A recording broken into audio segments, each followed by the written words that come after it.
You are listening to FNR Football Nation Radio. With the right qualification, there's no telling where your career could take you. It's one small step for man, one giant leap for mankind. The moon might be a bit of a stretch, but whether you are looking to progress your existing career, start a new one, rejoin the workforce, or get better at a hobby, training.com.au is here to help. At training.com.au, you can answer a couple of simple questions and instantly find out what courses are available for you. It costs nothing, and it could change your life. The Eagle has landed. Find your future right now at training.com.au. With the right qualification, there's no telling where your career could take you. It's one small step for man, one giant leap for mankind. The moon might be a bit of a stretch, but whether you are looking to progress your existing career, start a new one, rejoin the workforce, or get better at a hobby, training.com.au is here to help. At training.com.au, you can answer a couple of simple questions and instantly find out what courses are available for you. It costs nothing, and it could change your life. The Eagle has landed. Find your future right now at training.com.au. You're listening to the State of Our Football Nation on FNR. The things you learn. No Joshua Parrish, but we do have Lockie Flanagan in the studio. George Danikian and Lockie, we're doing it via Facebook Live. Is that correct? We are? Well, more than just that, George. Well, bring me up to speed because I'm so behind the times because we here. are well and truly, I mean, we always have been, but even more so than before, we are a multi-platform entity. We're streaming live on Facebook. Multi-platform entity. I'm buying this. See? I'm glad. I'm glad you're picking up what I'm putting down. We are on Twitch. Yep. We are on YouTube. Fantastic. We are on Facebook, as you mentioned. Excellent. And, of course, all the other podcast platforms, Spotify, Well, Apple Podcasts, the tall, good-looking one is Lockie. I thought his name was George. The older guy's yours truly, wearing his Paris Saint-Germain. By the way, the Parisian crew have just bought themselves a pretty special player on a free guy called Sergio Ramos. What do you make of that? I mean, it's a funny one for me. Obviously, I think it's a good pickup. Sergio Ramos has quite a personality. He has. I think that either works extremely well or extremely poorly moving into the cast of characters at PSG. I think it's a very interesting observation. Welcome to State of Our Football Nation on FNR. We are going to talk football over the next hour or so, and importantly, we're going to touch on the FFA Cup, which this year takes on a slightly different hue because Lockie, Channel 10 will be picking up and showcasing much of the tournament, and there'll be a standalone final. Yeah, and I think how exciting is that? It's very, very exciting. And I'm always eager to see new football content. Yes, always. And in this case, more specifically, how it's packaged. What does it look like? Would it be fair to say that you've been impressed by the move from Foxtel original coverage of the Premier League and so on to the Optus contract where we've seen a whole crop of new faces, some older faces who had made original moves at Foxtel and got their start there. What have you made of that transition? I think Optus have done a particularly good job, especially of late. They've picked up an awful lot more programming and content, which is terrific. And we're seeing, that lovely interplay between the people they have in Europe. We're seeing Adriano, of course, Del Monte, who did so much work for us at FNR in the early days. And we're seeing Schwarzer and others, of course, in London playing some of those big games. And, of course, they have their headquarters in Sydney where they run any number of international football stars of the past and present. And we saw Sorensen, the former Danish international, sitting alongside an old football colleague of his, Michael Bridges. Did you enjoy that little byplay? Yeah, I did. I mean, I think what Optus have been doing generally this tournament has been really, really impressive. It is almost round the clock. So now the question is, can the new platform, which it will be launching in August, either the early part of the late or the late part, depending. We're still waiting to hear. My original understanding was it would be August 22, but we're hearing it now may be August 12, and I'm talking about the new Paramount Plus platform, which will be the streaming platform that 10 uses or CBS Viacom is using through its 10 affiliate here. And then, of course, every Saturday night will be football night on the 10 network across Australia. That'll be free to air, and more importantly, there will be programming wrapped around it, which is very exciting. And we've already seen some A-League talent ending up on some interesting shows. We saw Tom Glover rock up and appear on one of the 10 programs. There were a couple of others. Archie's already made an entrance, I think. So there are a few opportunities now, and we're seeing this lovely way that commercial television can do so much more than it has done in the past. The AFL, of course, notorious. The 7 network, the 10 network, the 9 network, in the past have wrapped themselves around a whole bunch of AFL talent and rugby league talent. And, of course, when they've had the basketball, 9-2 has used its foray into that particular sport to promote many of the stars and, again, introduce them into a host of different programs on the 9 network. And we've even seen it now with its it's Davis Cup and not so much Davis Cup, what am I saying? Its coverage of the tennis, the Australian Open. So it's been very interesting. We've had the tennis, we've had Wimbledon on, then we've had the second to last game, the penultimate game of the Euros.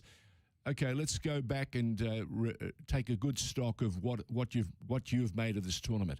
What are your thoughts? We're one game away from the final. Again, it'll be Wembley. It's coming up about 4 o'clock. Is it Monday morning? Yeah, it is Monday morning. Okay. And there is... So that's 4 o'clock Eastern Standard Time or Sydney time or Melbourne time. So 4 o'clock. Now, will Italy be a little fresher? Will England be a little fresher because of the rotations that Southgate has been using? And what did you make of the game this morning? Well, before we get into this morning's game, I want to say that it will be at 5 o'clock in the morning, and I think the queue outside Lygon Street to get a space to watch that game is already forming. Yeah, that's a very good comment. I know that what you're saying to me is if I want a coffee, I'll have to get to the front of the queue early. So if I was thinking of getting up at 4, it might have to be 3:30. Is that what you're saying? Yeah, well, I would go even further than that, George, just to be safe. I have a the last time I had to rock up at Lygon Street was with Red Simons when we did the ABC breakfast program during the 2006 World Cup, when Australia started its campaign, and we were covering the breakfast program on the ABC, and we were, of course, in that unique and almost twilight zone where you're not a rights holder, so you compromise. You can't really talk too much about the game, but you can talk around the game. You can talk around it. Yeah. It's fun. Which was a lot of fun. And of course, working with Red Simon was even more interesting because he was throwing up everything that was going on in Lygon Street in the heart of Carlton. Well, I think one thing that will be going on in Lygon Street is Nick DeBarno and maybe others from this very radio station setting up camp in Carlton Gardens. Do you think Optus are brave enough to put Davidovic in there? Yeah, but I don't think he'll come back out. Is the problem? Last scene travelling down Lygon Street, or I'll be honest. Street. I have always enjoyed the work of Dave Davidovic. I didn't know he had this range. Well, but I'm enjoying it a lot. Well, what you've seen is a fantastic opportunity that has been presented to him during a unique tournament that doesn't happen all the time, and of course with Optus's commitment. We've seen a tremendous number of different forays into different tribes, and David has handled it with aplomb. He really has. He has. He's gone from Ukraine. He's gone Croatia, of course. It's a lay-down misère. He doesn't have any problems there. He speaks the language. He's really fluent. But he's done it just about to. I saw the Danish coverage. I saw his efforts with the Ukrainian community.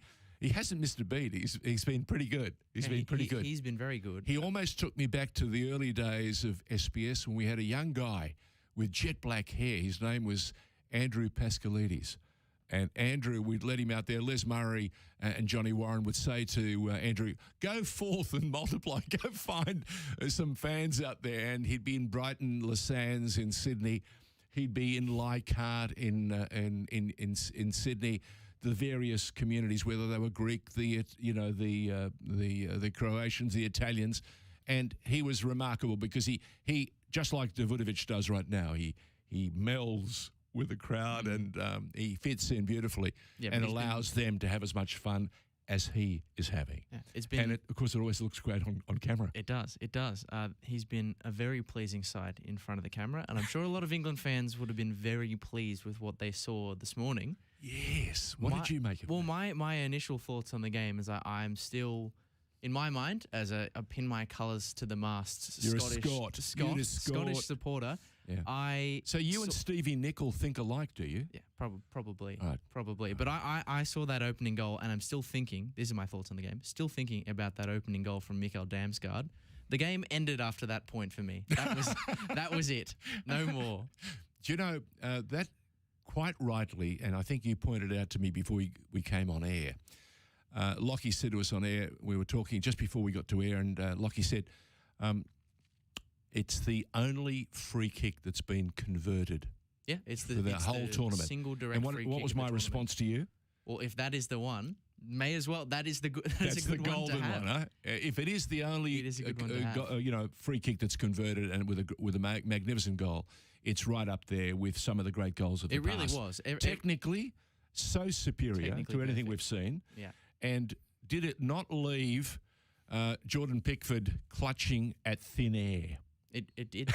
He got a very, very faint fingertip to it, but there wasn't a lot he could do. I'd go even fainter. Yeah. You know, power. It was like, oh my God, it's in. Power, placement, technique, the contact with the very side of the foot, his whole foot is open. It was a perfect I've always enjoyed your analysis whenever you've watched football and come back and we've had to sit in the studio and talk about it. Did you notice the response from the English captain, Harry Kane, when that goal went in? I didn't notice, actually. He ran around for the next minute or so, 90 seconds, and he was doing this. Come on, guys. Clear head. Yeah. You know, okay, first time in the tournament we've gone behind. Let's not drop our bundle. Yeah. And inside 10 minutes, they had got a goal. Yes, it was an own goal, but it was going to be a goal anyway. You know, if Sterlo had got his foot onto it, it was definitely in. Yeah. And the positioning of their captain, of the Danish captain, who must get an award for as far as I'm concerned, for the best human being in the whole tournament. Yeah, he is. Yeah? He has been from the moment they had that horror seizure, and we almost saw, or they're telling us that Eriksson had died. From the moment he assessed what had gone on, from the moment he cleared his tongue, because it was Eriksson's tongue was blocking his breathing, from that moment on, everything he's done in this tournament has been tremendous. And when you consider that they did lose 2 games, their opening game against Finland and one other, but then they did they not take the Russians to town? They wiped them, and of course, with the number of goals that they scored, they were elevated in a terrific fashion and given every chance to go further into the tournament. Yeah. And they've taken every opportunity. Simon Kjær is a great player and a great guy, but there was nothing he could do really about that own goal, as you said. It's interesting that he even read it. Yeah, I thought that was special. But like that own goal is not a stroke. It is a stroke of fortune in a way, but it doesn't come completely out of nothing. That whole thing comes because Raheem Sterling has made an intelligent run into that area and made himself available and would have otherwise scored. Leading earlier, we saw some tremendous play from a young Arsenal player, Saka, who, again, 19 years of age, and then, how old is he? 19 in a few months? Yeah. He's 19. He's one of the youngest players to turn up and represent England, and he is emerging. He's going to become quite some footballer. And it's that lovely, almost, that it's a certain, he almost flies across the ground. He's got that little Sterling component where his body faints one way and he's past you. Now, that, when you've got him, when you've got Mount, you've got Sterling in this irresistible form, and you've got Harry Kane just pulling the occasional pass. Did he not play 3 or 4 beautiful passes today that opened up defences? Yeah. Yeah.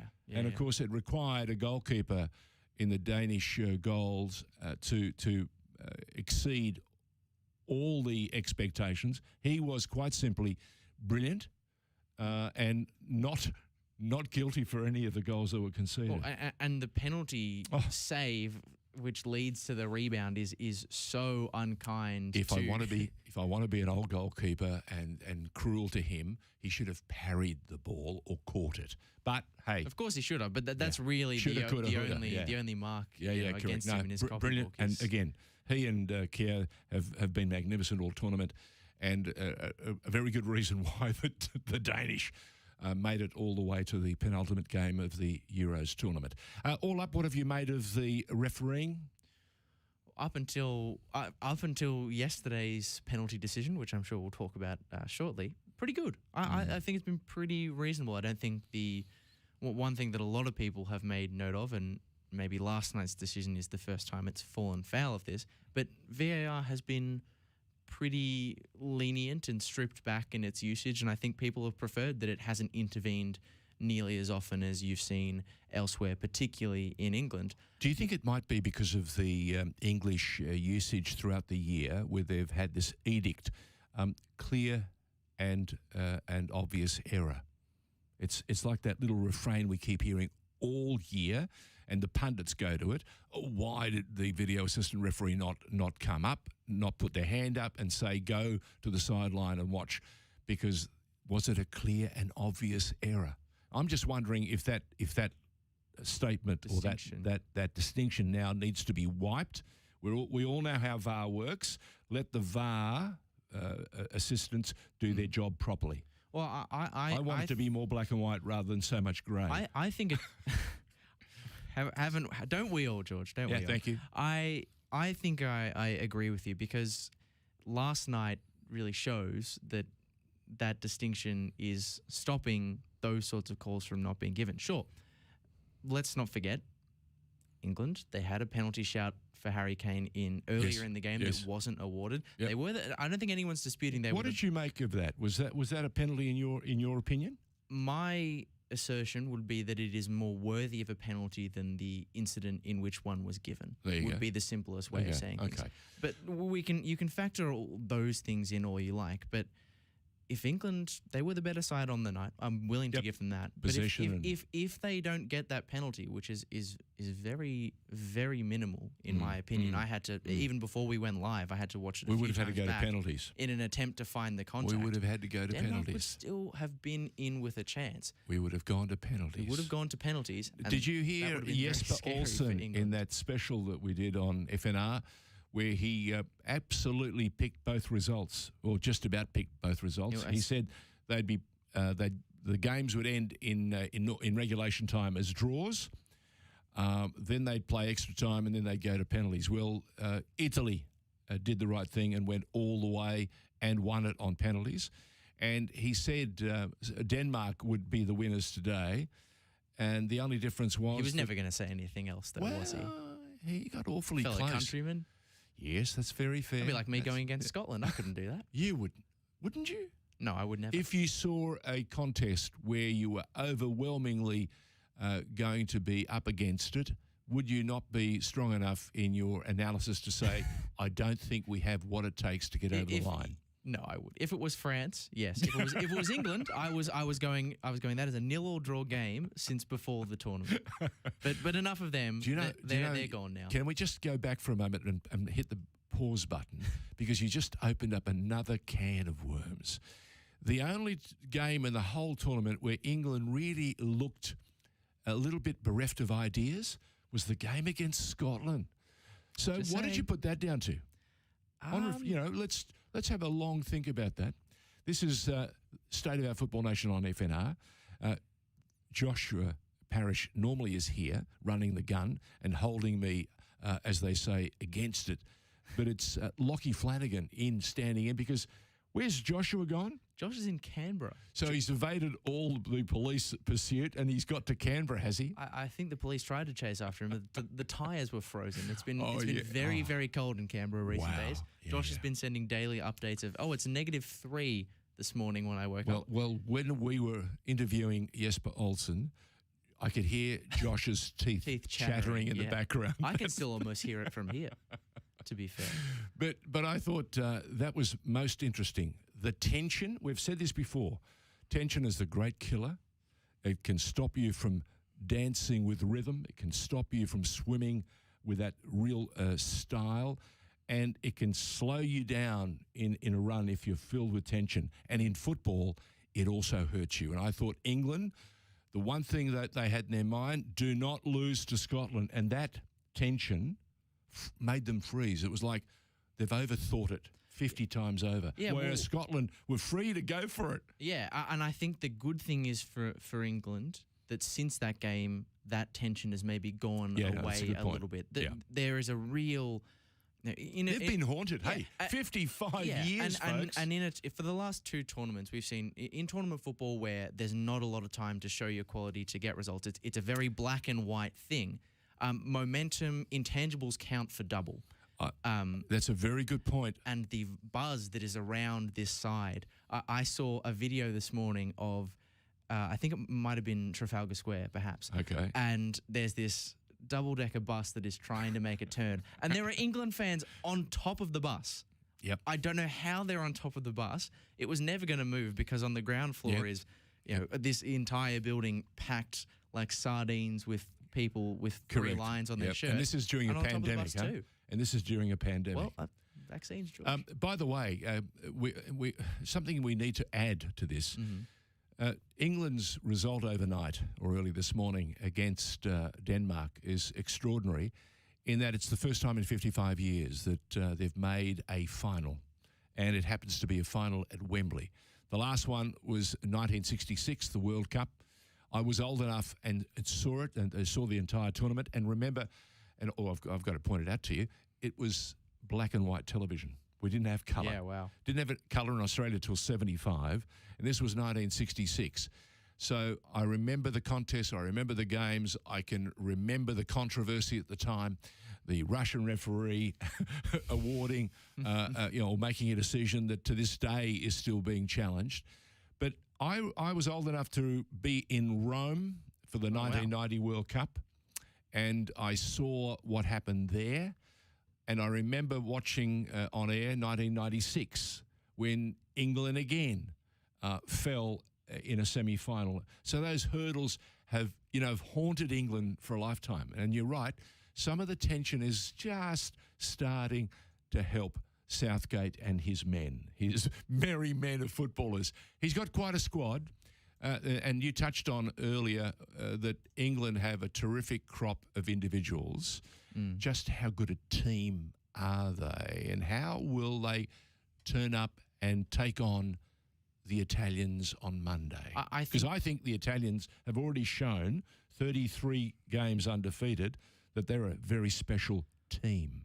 I think this is the big question. I know we're still a number of days out from the final, of course. Yep. But I think this is the ultimate question heading into this final. I think there is clearly no one is doubting, and I'm certainly not, even the most strident England critic in myself, is not doubting the individual quality that this team has. I think there is a great group of players here, and most importantly, it's a very deep group of players too, because we've seen Gareth Southgate have the freedom to rotate this squad so many times. I mean, for example, he has a genuine dilemma as to who fills that third front 3 slot alongside Kane and Sterling. Wasn't Grealish substituted today after being a substitute? Yeah, you've got... I mean, this is a great problem to have, but you've got Grealish available, Sancho, who was figuring in everyone's minds as a very key player, has played once, and Saka... the only thing that I think works against him in a final is maybe lack of experience and his age. But I think Southgate's going to play that game. I think he should. Yeah. I think he should. I think he's been given the chance to show what he could do in this game, in the semi-final this morning, and he absolutely provided all the things as a manager you would have hoped and expected for. So That's not a problem. They've clearly got a great set of players.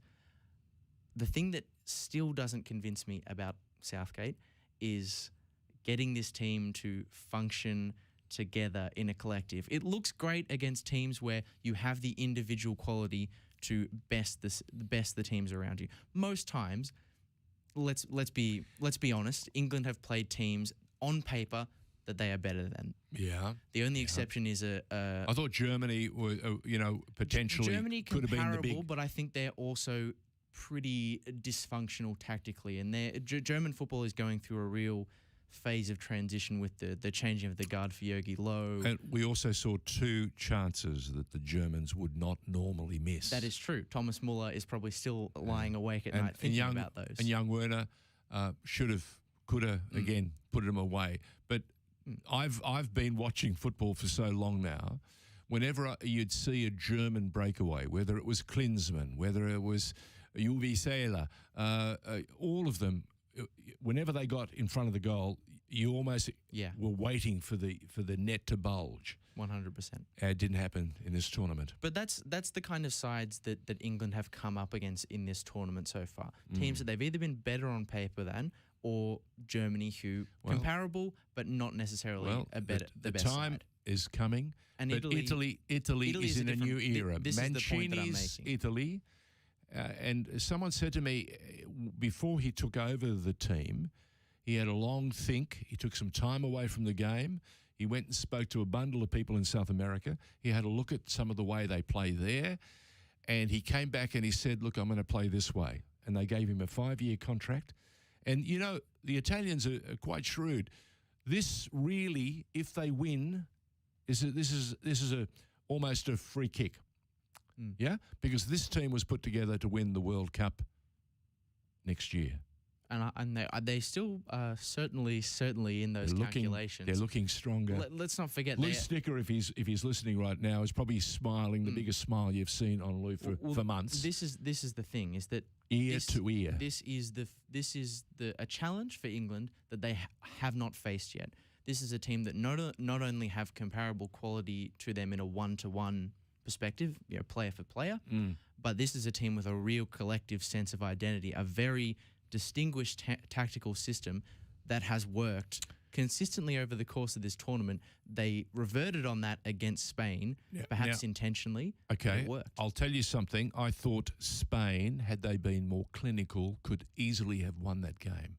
They weren't clinical enough, and the Italians were so canny that their takeaway and breakaway and counterplay were so cleverly structured that you knew straight away where your first outlet would be, and you knew who would be running to be assisting. To be honest, George, and Chiesa's run to finally end up with that goal that just left the Unai Simon, standing, was breathtaking. Yeah, I mean, Unai Simon as well was pretty solid. Absolutely. I cannot fault him. My suspicion is that was almost intention. I think Italy. Oh yeah. I think Italy would have been very cognizant of the profligacy that Spain have dealt with this tournament, missing so many chances. It's been really, really difficult for both Gerard Moreno and Morata. You watch how they opened the Spaniards up. That long ball came out straight to the winger, and he made an insertion straight away. Then the ball just fell forward, and of course Chiesa's just taken it, and with very much something in his mind. He knew exactly what he wanted to do, and more importantly, had the poise to get it done. And now that's very special gift. I think Mancini in this game was willing to gamble. Yeah. We'll trust them to miss the chances they do create, because we know we can hit them the other way, rather than us both trying to play possession and leaving it to chance. So they clearly are a very resolute defensive unit. They can play compact if they want to, and I think if they take that approach into the final, I think that's a setup that could give England some problems. I hope Italy are bold enough, brave enough, and courageous enough to leave the dark arts alone. I don't want to see Immobile on his back doing cartwheels, standing up, it's interesting and that running behind the you goal bring scorer. that up, because it disappointed me. I thought Mancini's men But then I'm reminded that, hey, they do play in their set out and they do play for different teams. So they all have different squads with their different strengths and weaknesses. But I'd love to think that those days when the Italians were the true masters of the dark arts and they were big and very strong and very capable defensive units, yeah, that's where their strength lay. I would like to think that we can dump that for this tournament at least. If they want to resort to it, fine. But I would rather they just win it. They've got the talent. They don't need to do that silly stuff. Well, And Immobile, as far as has been terrific all tournament. Didn't need to blot the game. And the other thing is, it played into the hands of all the naysayers and knockers. Yeah. And I saw a bunch of television types on the one of the AFL programs going, "Hey, get a gander at this." it's a good point. However, I'm over that stuff. one thing that came up this morning, Which is? how it's a separate incident, obviously, but Raheem Sterling accentuating contacts. Yeah. Yeah. How different is that? Yeah, yeah. And And if Harry Italian, Kane- what, and what, Harry what Kane's is gotta said if stop. an Italian player does that? My view on that was Immobile. That's as bad as I've seen all tournament. There have been, I thought one of the efforts from the only other effort I thought, that showed as much planning, pre-planning, and almost honorary Logie performance was Bumyahan in the grand final. At that end, it was not an overwhelmingly positive review of that decision. But State of our football nation, FNR. We're going to take a break. Lockie Flanagan is running the ship, and George Stanikian alongside him. Back with more in just a moment. With the right qualification, there's no telling where your career could take you. It's one small step for man, one giant leap for mankind. The moon might be a bit of a stretch, but whether you are looking to progress your existing career, start a new one, rejoin the workforce, or get better at a hobby, training.com.au is here to help. At training.com.au, you can answer a couple of simple questions and instantly find out what courses are available for you. It costs nothing, and it could change your life. The Eagle has landed. Find your future right now at training.com.au. Buying your electricity from the big energy companies is now the most expensive way to power your home. In fact, the average electricity bill in Australia has more than doubled in the last 15 years. But not for the ones who went solar. Unlike your electricity bill, the power of solar has actually come down, and there's also government rebates available. So what are you waiting for? Join the 2 million households already saving hundreds of dollars every year. See how much your roof could be making you at solarpowerco.com.au. Go solar and get $500 cash back with the Solar Power Co., Australia's most trusted solar brand. solarpowerco.com.au. Are you looking to change your destiny in life? Be your own boss? Start your own business? If you are, you need people who understand your needs and are committed to helping you make it happen. At DKP & Co Chartered Accountants, we are more than just accountants. We are business advisors, taxation consultants, and strategists that specialise in setting up businesses. We understand the client and give them the very best customised advice and strategies to achieve their goals. Visit our website dkpco.com.au or give us a call today on 03 9023 9370. Fast, proactive, personal. That's DKP & Co Chartered Accountants.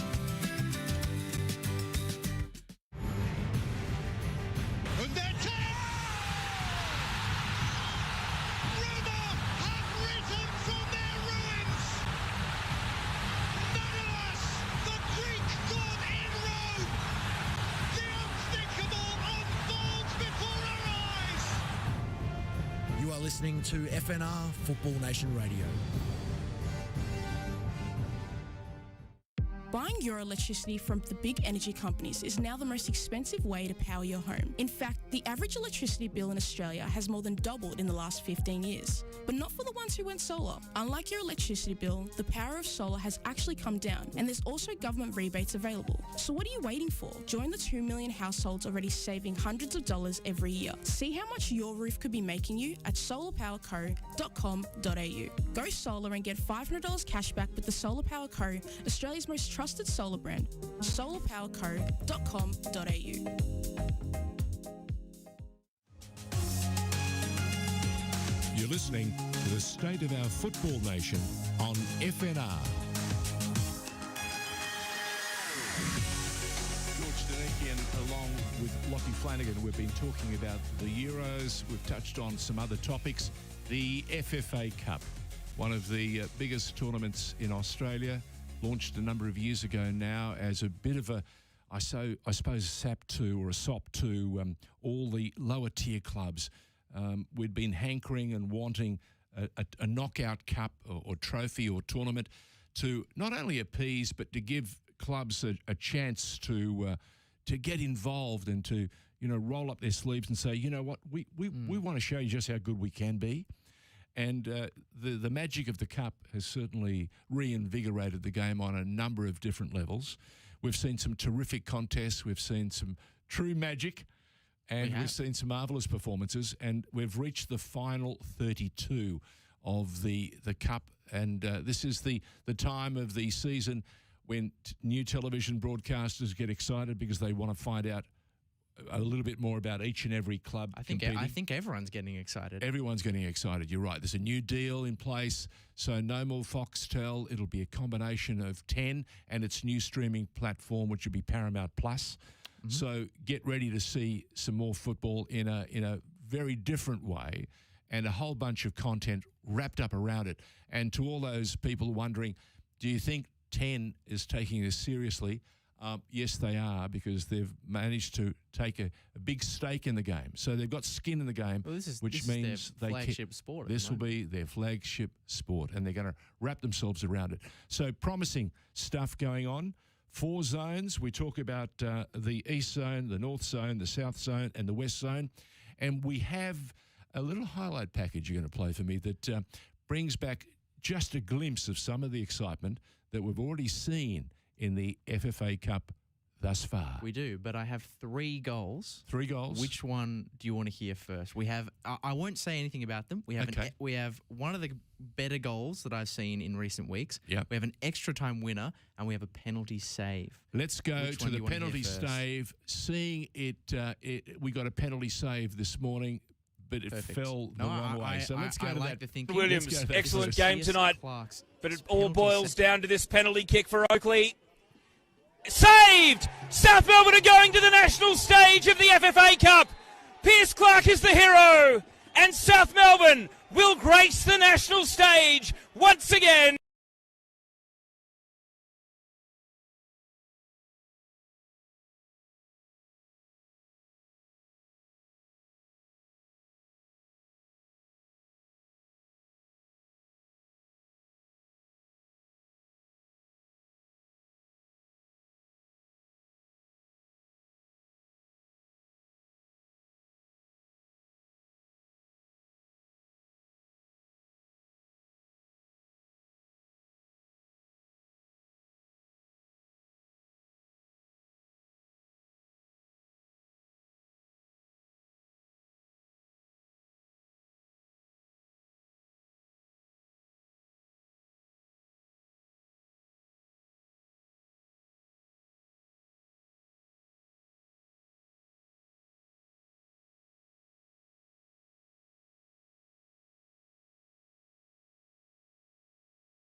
Against the run, against an Oakley side who have had a great month, to get this result and get themselves through the national stage, where we know they want to be that club at the top level again. They want to show what they can do against the clubs who are there. And there's an extra layer here because Oakley and South Melbourne have a lot of history. And it means a lot to them. So well done to Clarko. And South Melbourne live to play on.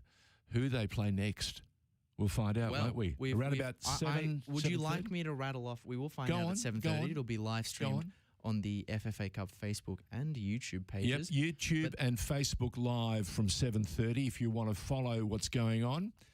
Go on, give me an inkling of what's happening. South Melbourne, with that penalty win against the Oakland Cannons, are into Zone 3, which is the South Zone, comprising of some Victorian clubs, Yep. the Tasmanian teams, and the Wellington Phoenix. Wow. So potential opponents for South Melbourne in the round of 32. Yeah. Another club we'll talk about soon, Avondale, who, of course, pushed through after a 4-1 win over Pascoe Vale on Tuesday night. Yep. Devonport Strikers, Hume City, Port Melbourne Sharks. Now, this is where it gets really interesting. Melbourne City. Melbourne City, Ooh. Wellington Phoenix, and the winner of Western United and Newcastle Jets. FFA Cup And this is playoff. the new Newcastle Jets that have now a coach of their own. They do. Arthur Pappas. They do.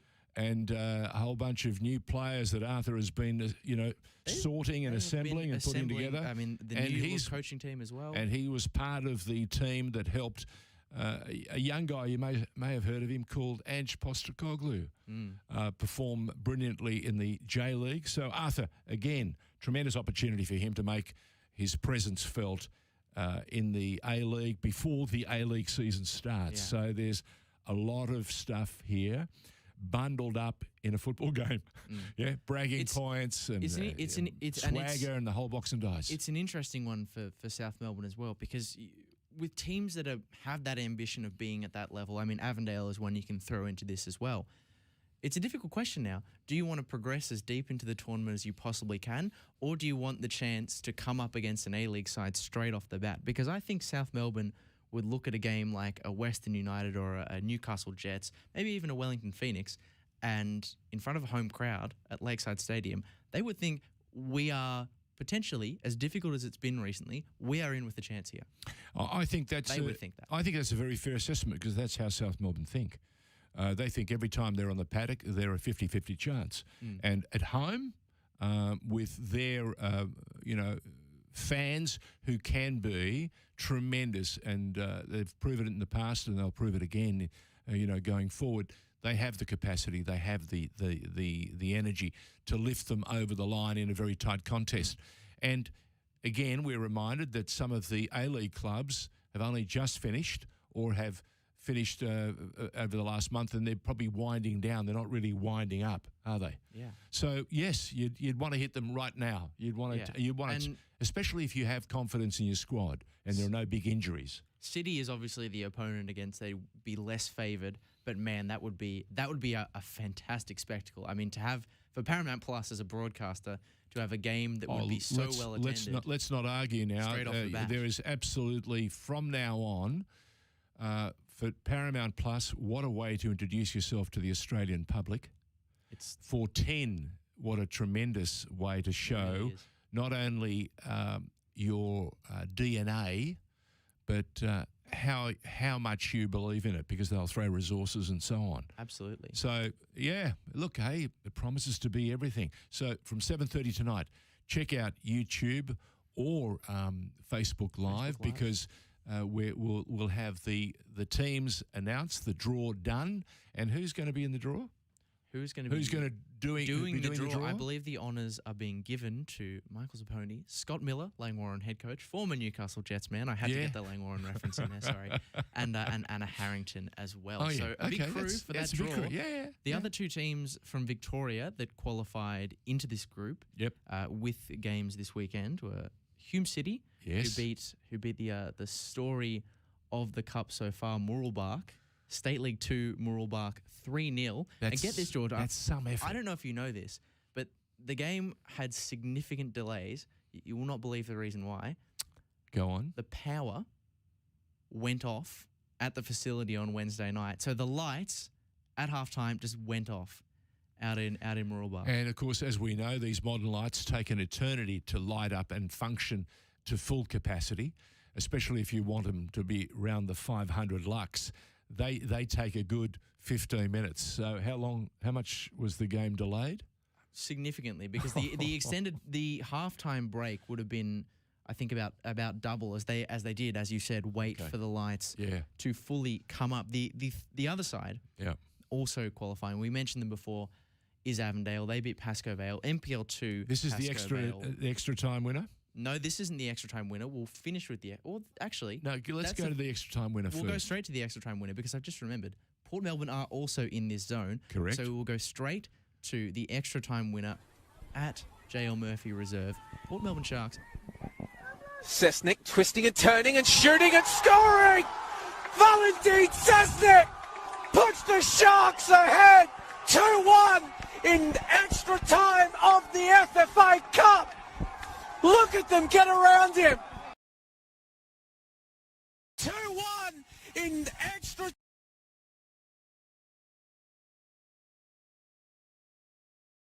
Call from Joey Lynch.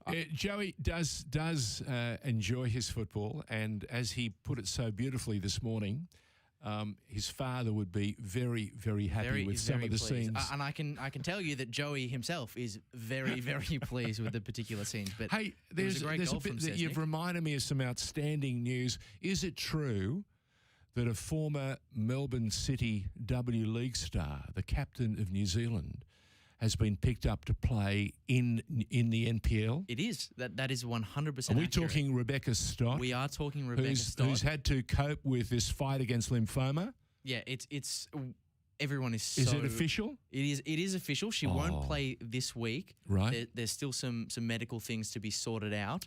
Hallelujah. But, Great lady, super footballer, and what a challenge to anybody. A major setback with this disease. Yeah. But she's shown great fight, and a real commitment. She said she would do it, and she wants to be it's playing incredible. for New Zealand when they, of course, open the World Cup in 2023. Will it be in where's it? Is it Wellington or Auckland? Where's the opening game? I'm not 100% sure. Yeah. Because they have the Definitely in New opening Zealand, game. I can tell absolutely. you that. Opening game of the 2023 Women's World Cup will be in New Zealand, and the final, of course, played in Australia. But if Rebecca is there, that would be just the best, Philip. It's very, very pleasing to see her back. Marvellous. And it'll be fun to see her play against a fellow Melbourne-based W League player. For the other side of the divide in Kayla Morrison, they'll form a very formidable centre-back partnership in the NPL. So that was Joe Lynch going spare. Michael Lynch still reverberating and excited about the result at Wembley this morning, in the early hours of this morning. Now, the last game that you're going to reach into your treasure trove of tricks is the extra time winner. No, that was the extra time winner was the one we just had. Port Melbourne going through against Moreland Zebras. So what are you going to play now? The last one is Yusuf Ahmed's opening goal from the 4-1 win. Probably the least competitive, other than the Muralbach game, the least competitive. But a great goal. But a good goal nonetheless that opened the scoring at ABD Stadium on Tuesday. Avondale FC. Dennis Yildiz. Valentine.